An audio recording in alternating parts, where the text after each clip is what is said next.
Go behind the bars of Wentworth Season 3. Brought to you by Holden. Episode 4 really sees a different side to Liz, where she's actually becoming deeply concerned about the well-being of her daughter Sophie.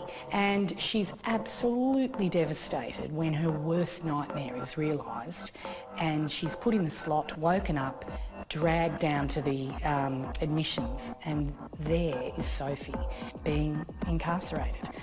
Liz's world is just completely ripped asunder, and that episode really then is about how does she try and make this young woman, her daughter, feel at home in this horrible, hostile environment.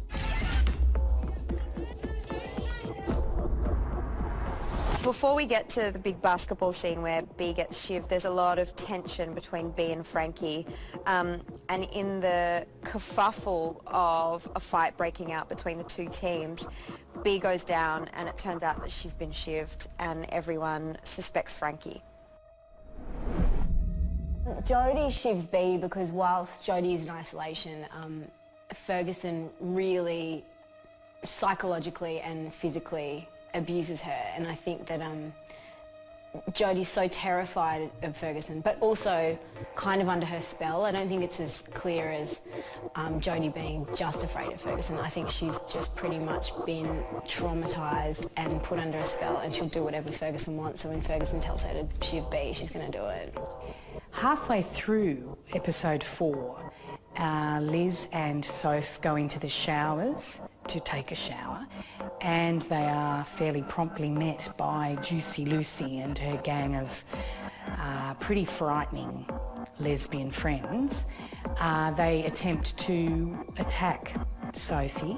Liz attempts to stop that from happening, and she's pretty quickly shoved in the corner and silenced. In comes Ninja Frankie and saves the day. And lucky Frankie is a street fighting ninja of sorts who happens to be wielding a mop handle, and she takes Juicy Lucy and the gang down and sorts the day. Which is a fantastic relief for Liz, but I think there's a moment at the end of that scene which is really interesting, because we witness Sophie connecting with Frankie and thinking, oh my God, what an amazing, who is this woman? What's interesting about that, about Frankie saving the day, is that it's one of the few moments that Liz and Frankie have had together since Liz lagged. What it means for Frankie and Sophie is that Sophie develops this admiration for Frankie, and Frankie becomes a sort of hero for her.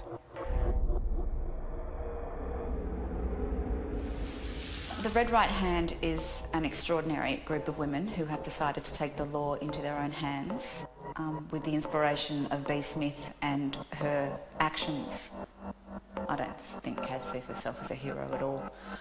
I think B is the hero because she is the one who has completely wiped out that threat from not only herself but other women that may have crossed his path.